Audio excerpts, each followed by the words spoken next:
आज आप लोगों को कराने जा रहा हूँ। इसके पहले जो है नॉन होमोजीनियस लीनियर इक्वेशन का प्रॉब्लम डिस्कस किया हूँ, कंसिस्टेंट इनकंसिस्टेंट। अब आपको डिस्कस करने जा रहे हैं, क्योंकि linear system of a linear equation, two type of linear equation, एक होमोजीनियस एक नॉन होमोजीनियस था। तो आज आपको डिस्कस करेंगे for a system of homogeneous linear equation. For a system of homogeneous linear equation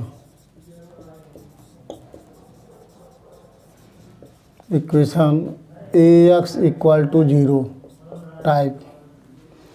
For a system of homogeneous linear equation ax equal to 4 means b equal to 0, ax equal to 0, b means equal के उस side में सारे जो है 0 हो, तो b की value 0, b मीन्स d1 d2 d3 equal to 0। तो for a system of homogeneous linear equation में आपको इसमें आपको x इक्वल टू 0, चूँकि ax equal to 0, so x equal to 0 means x means ax y z equal to 0। Number first है x equal to 0 for a system of homogeneous linear equation x equal to 0। तो number first है x equal to 0 means x y z equal to 0। Capital X means x y z equal to 0, that is x equal to 0, y equal to 0, z equal to 0। तो इसका मतलब x equal to 0 is always solution means this solution in each unknown has the value 0 means x equal to 0, y equal to 0, z equal to 0 is called null solution और triple solution कहलाता है। तो x equal to 0, y equal to 0, z equal to 0 is called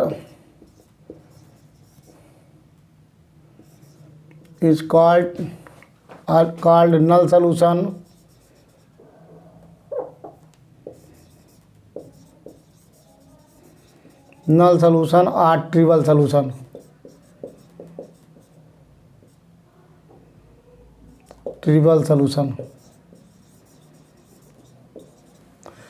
तो x equal to 0 means x equal to 0, capital X equal to 0 means x equal to 0, y equal to 0, z equal to 0 जो है is called the null solution और triple solution.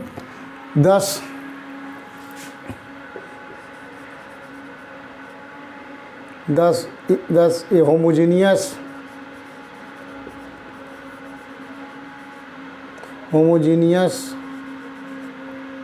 linear equation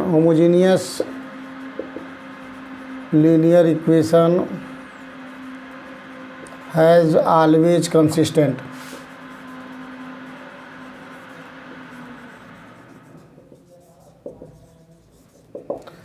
मतलब every homogeneous linear equation जो homogeneous होगा, homogeneous means कि ax equal to 0 means equal के उस side में सारे एलिमेंट 0 हों, तो ऐसे इक्वेशन जो है हमेशा जो है कंसिस्टेंट होगा। दे है ऑलवेज कंसिस्टेंट क्यों? क्योंकि capital X equal to 0 means each value capital X equal to 0 is always solution. This solution in each unknown has the value 0 is called null solution or triple solution means x equal to 0, y equal to 0, z equal to 0 is always solution. Every homogeneous linear equation has a consistent because each unknown has the value 0 is called null solution या triple solution. every question triple solution है, क्योंकि x equal to 0, y equal to 0, z equal to 0 is always solution.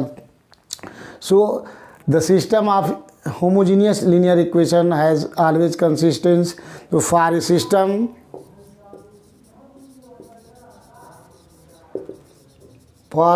of homogeneous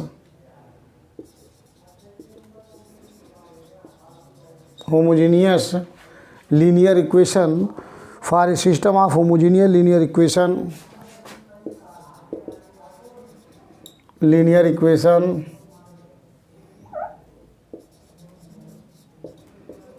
has either trivial solution, has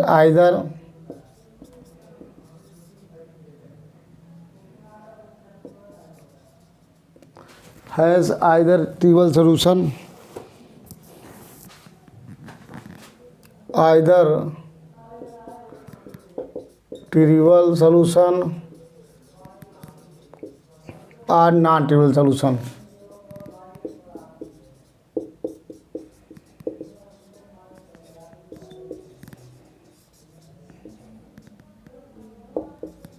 मतलब for a system of homogeneous linear equation has either trivial solution होगा और non trivial solution, क्योंकि the system always consistent, every homogeneous system of equation is always consistent, every question is consistent.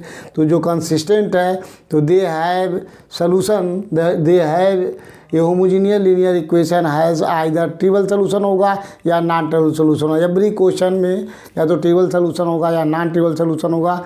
तो कब trivial solution होगा, पहला इसमें है number first था। Second number, if the rank of A, क्योंकि यहाँ सी फाइंड नहीं होगा क्योंकि राइट हैंड साइड में भी जीरो है, तो रैंक सी फाइंड होगा केवल if the rank of A equal to n. N means number of unknown,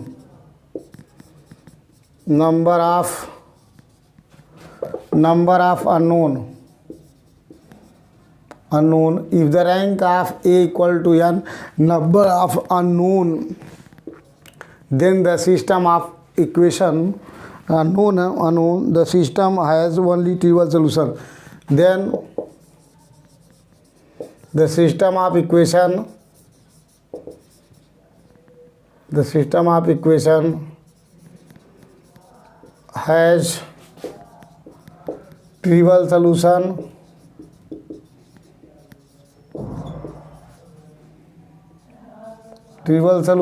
या or unique solution.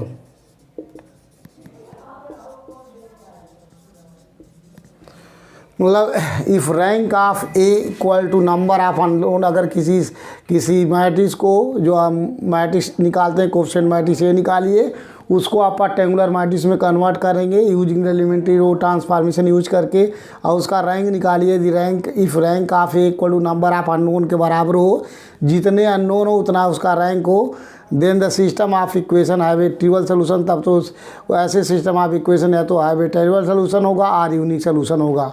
Second number, third number है, if rank of A equal to or less than number of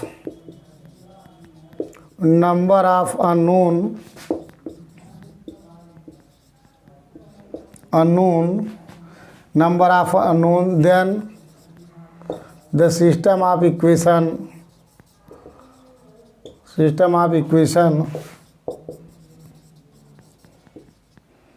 has non-trivial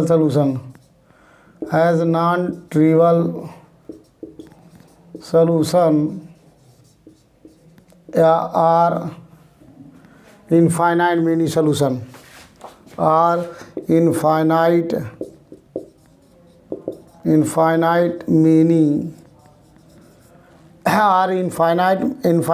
many solution.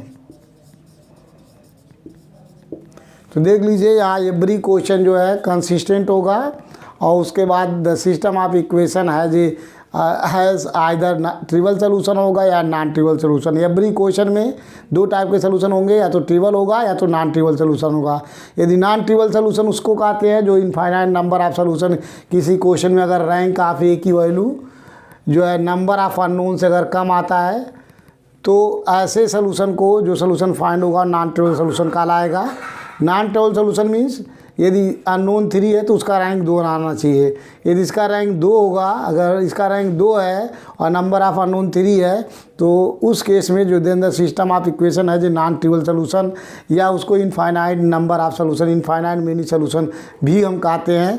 तो यहाँ से अगर अब आपका कोई question non trivial solution है, मीन्स उसका रैंक जो है नंबर ऑफ अननोन से कम होना चाहिए।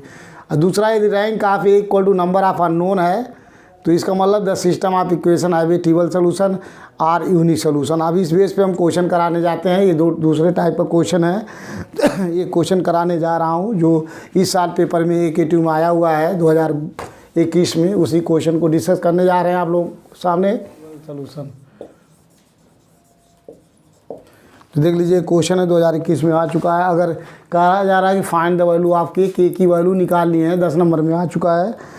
के की वैल्यू क्या करनी है, फाइंड द वैल्यू ऑफ के the system of equation 3k - 8x + 3y + 3z = 0 and 3x + 3k - 8y + 3z = 0 and 3x + 3y + 3k - 8z = 0 है भी नॉन ट्रिवल सोल्यूशन। तो नॉन ट्रिवल सोल्यूशन सॉल्व करने के लिए सबसे पहले क्या करेंगे, इसका रैंक निकालना होगा। देख लीजिए, इसको सॉल्व करने के लिए सबसे पहले आपको मैट्रिक्स निकालना होगा, कोएफिशिएंट मैट्रिक्स से। तो ये means the coefficient of x y z। तो कोएफिशिएंट x मीन्स 3k - 8, ये हो गया आपका 3 हो गया 3k - 8, ये हो गया 3k - 8, ये आपका है। ये मैट्रिक्स दिया गया हो। देखिए नॉन ट्रिवल सॉल्यूशन के होने के लिए देखिए 3 × 3 की आपकी ये मैट्रिक्स है। तो नॉन ट्रिवल सॉल्यूशन तब होगा, आप देखिए तो इसमें 3 अननोन है, x y z r 3 unknown, इसमें 3 अननोन है और इसका रैंक यदि 2 हो, रैंक 2 कब होगा, जब इसका डिटर्मिनेंट 0 हो। तो here 3 unknowns, here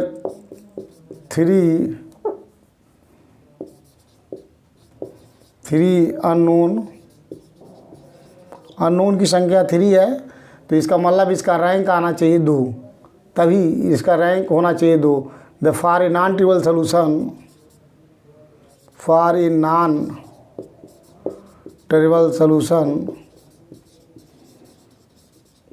non trivial solution if rank of A equal to 2 < 3 से होना चाहिए, क्योंकि अननोन 3 है, एन की वैल्यू 3 दिया हुआ है। इसका मतलब for a non trivial solution if the rank of A equal to 2 that is < number of unknown के बराबर होना चाहिए। या दूसरे शब्दों में कह सकते हैं 3 × 3 की मैट्रिक्स है, इसका डिटर्मिनेंट 0 हो, या or the determinants the rank of 2 if the determinant A equal to 0। दूसरे तरीके से or the determinant of if the rank of the determinant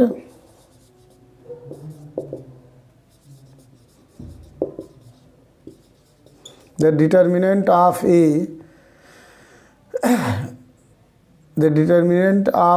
will be 0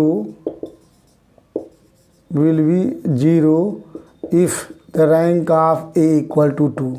यदि रैंक 2 होगा तो उस केस में the determinant A will be 0 होना चाहिए, meaning the determinants of A equal to 0 put करके यहाँ से सॉल्व करेंगे। तो डिटर्मिनेंट्स मीन्स ये हो गया आपका 3k - 8 3k - 8, इसकी वैल्यू होनी चाहिए 0 होने चाहिए। इसको 0 मानते हुए इसकी वैल्यू हमें के की वैल्यू ज्ञात करनी है। तो देख लीजिए, सबसे पहले ये have a non trivial solution जब कब होगा, जब इसका डिटर्मिनेंट 0 हो। तो डिटर्मिनेंट 0 होने के लिए हमने पुट किया था determinant of A will be 0 if rank of A equal to 2। यदि रैंक ए की वैल्यू 2 होगा उस केस में इसका डिटर्मिनेंट 0 होना चाहिए। तो अब इसको सॉल्व करना है। इसको एक्सपेंड करने के लिए, चूँकि अगर वैसे एक्सपेंड करते हैं तो टफ आएगा, तो अधिक से अधिक 0 बनाने की कोशिश करते हैं।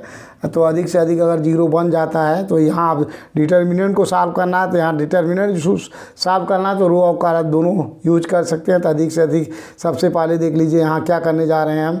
यहाँ अगर आपको 0 करना है अधिक से अधिक, तो आपको अगर R1 R2 R3 रिप्लेस कर रहे हैं, देखिए R1 changing to R1 + R2 + R3 कर सकते हैं आप। तो देख लीजिए ये हो गया आपका इक्वलेंट टू, ये साइड में आ रहा है, आपको चेंज करने जा रहे हैं। इक्वल की वैल्यू के की वैल्यू निकालनी है। तो R1 + R2 + R3 जोड़ेंगे तो आ जाएगा 3k, ये हो जाएगा 3k - 8 + 3 + 3, तो 3k - 9 हो गया।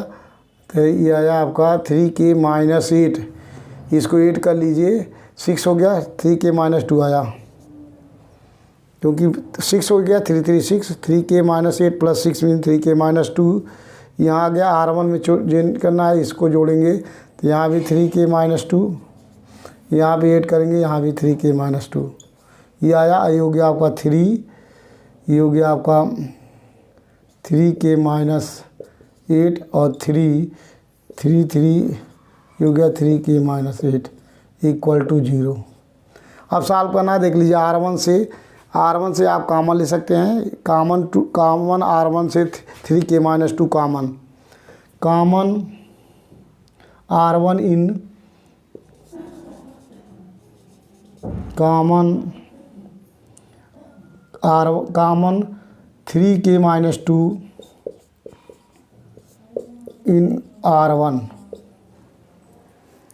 से 3k माइनस 2 कॉमन लेंगे तो ये हो जाएगा आपका 3k माइनस 2, एक ब्रैकेट में determinants 1 1 1 3 3k minus 8 3 3 3 3k minus 8 equal to 0। अब देख लीजिए ये भी 0 होगा, यहाँ से 2 हो गया, 3k minus 2 equal to 0। So 3k equal to 2, that is k की वैल्यू आ गया 2/3 का आंसर आ गया यहाँ से। और फिर एंड इसकी वैल्यू डिटर्मिनेंट पुट करते हैं 1 1 1 3 3k minus 8 and 3 3 3 3k minus 8 equal to 0। अब इसको यहाँ से सॉल्व करने के लिए अधिक से अधिक 0 बना लीजिए। अधिक से अधिक 0 बनाने के लिए देखिए यहाँ दो को 0 बना दीजिए तो ये हो गया C2 changing to C2 minus C1 and C3 changing to C3 minus C2। Operation लगा सकते हैं, क्योंकि आरो और कॉलम दोनों यूज कर सकते हैं, कोई दिक्कत नहीं है। और आप कर सकते हैं अधिक से अधिक 0 बनाने के लिए, क्योंकि डिटर्मिनेंट सॉल्व कर रहे हैं। तो यहाँ से आ गया equivalent to determinants of C1 में कोई चेंजिंग नहीं है 1 3 3, ये हो गया आपका C2 में 0 हो चुका है। इसमें से इसको घटाएंगे तो 3k minus 8 minus 3 mean 3k minus 11, यहाँ यह घटाएंगे 0 हो जाएगा। तो इसमें से इसको घटाएंगे 0, इसमें से अगर इसको घटाते हैं तो ये हो जाएगा 3 माइनस 3k प्लस 8, ये हो गया आपका 11 माइनस 3k, और इसमें से इसको घटाएंगे तो हो जाएगा 3k माइनस 11 इक्वल टू 0। अब स्पेंड कर दीजिए, हमारा मेजरा अधिक से अधिक 0 बनाने के बाद इसको स्पेंड करना। तो क्या करेंगे, R1 के क्रॉसपॉन्डिंग इसको स्पेंड करेंगे, स्पेंडिंग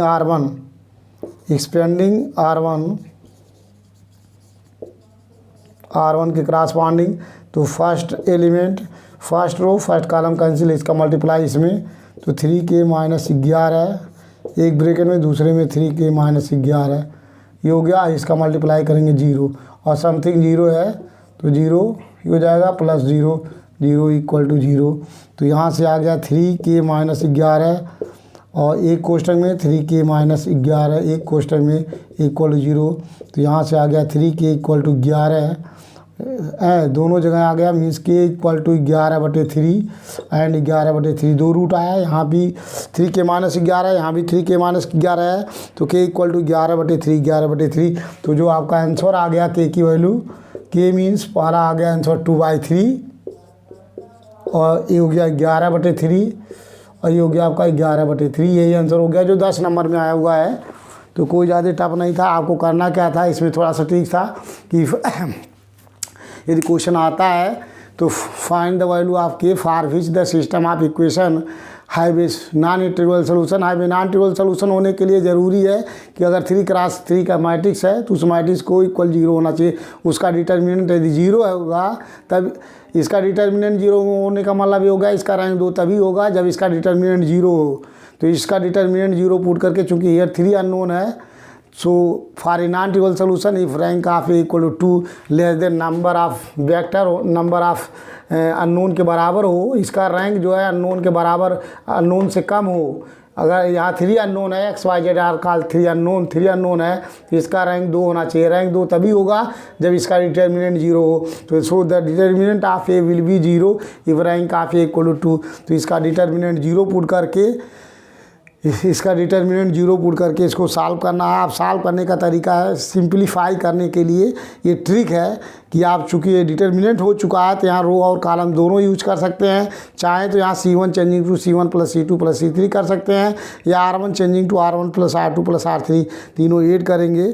तो जब R1 plus R2 plus R3 करेंगे तो यहाँ जाएगा 3k-2, यहाँ भी 3k-2, यहाँ भी 3k2 वही आ गया। आप सब में से R1 में से 3k-2 कॉमन ले लिए तो प्रोडक्ट में 2 आ गया, 3k-2 आया, ये आया, तो इसकी वैल्यू 0 होगा या ये 0 होगा। प्रोडक्ट दोनों प्रोडक्ट में से 0 होगा तो 3k-2 इक्वल टू 0 एंड या or this determinant equal to 0, तो 3k-2 इक्वल टू 0, k की वैल्यू 2/3 आ गई।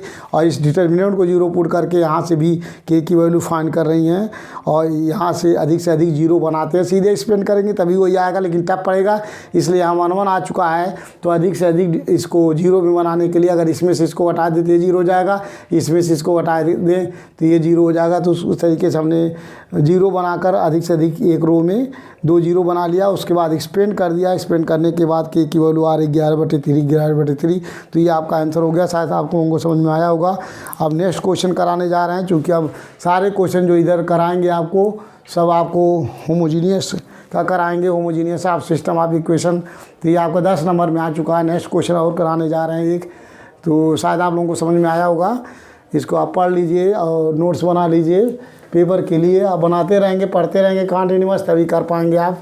और आप सब्सक्राइब कीजिए, एवरी स्टूडेंट से बोलिए और अदर कॉलेज से बोलिए। आप लोग कुछ नहीं कर रहे हैं, अगर आप लोग नहीं करेंगे तो फिर आप लोगों को ये लग रहा होगा कि वैसे काम चल जाएगा, लेकिन चल नहीं पाएगा। अब बाद में पढ़ना पड़ेगा आप लोगों को।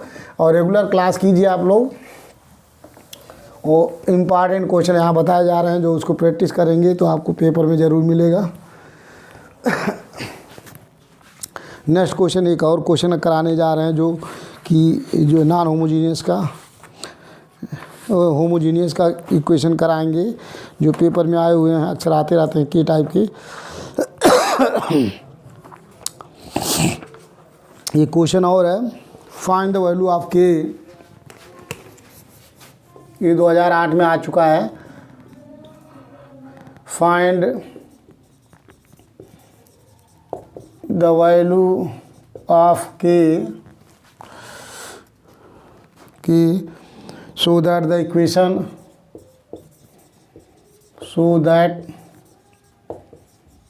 the equations ax plus y plus 3z equal to 0,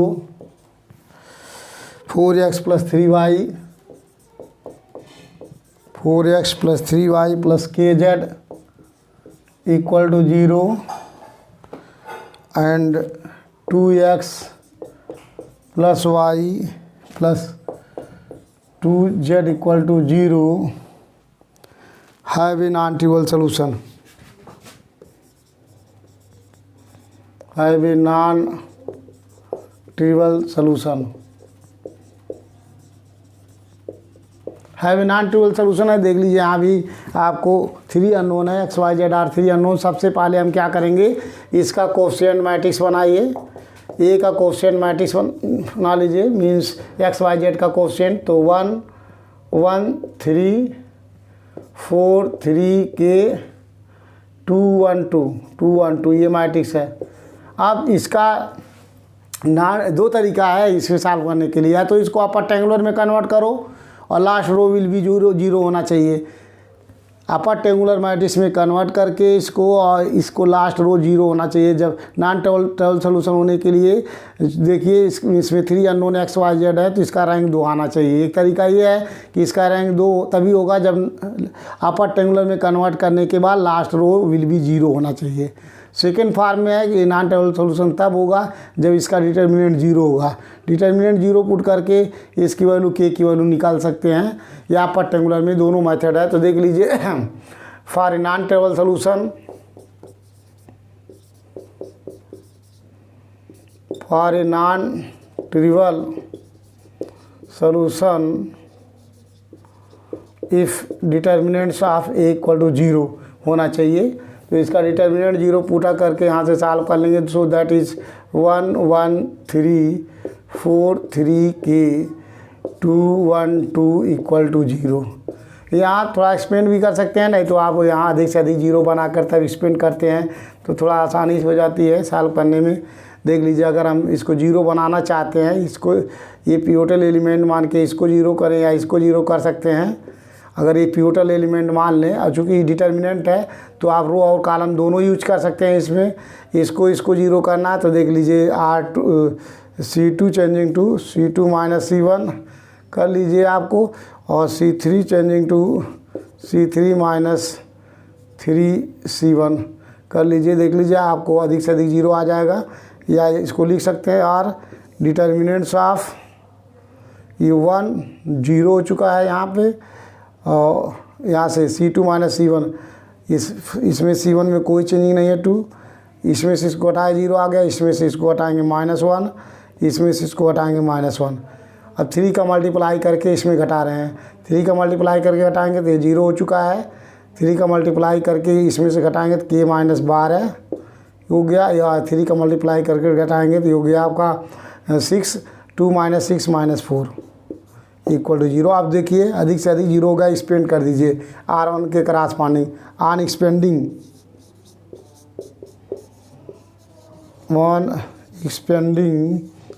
in R1 on expanding in R1 के क्रॉसपॉन्डिंग एक्सपेंड कर रहे हैं।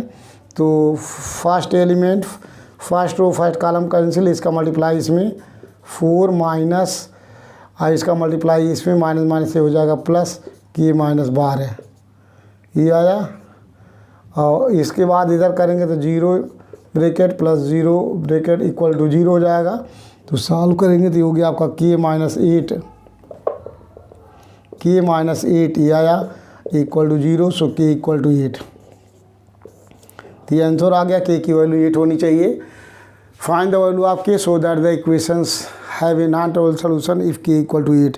तो k इक्वल टू 8 आंसर आ गया, 2008 में आ चुका है। और जब आपको 3 नंबर 4 नंबर के क्वेश्चन पूछे जाते हैं 2 नंबर में आएंगे, तो नेक्स्ट क्वेश्चन आपको नेक्स्ट वीडियो में कराएंगे। शेयर कीजिए, सब्सक्राइब कीजिए, 10 नंबर वाला क्वेश्चन कराएंगे आपको।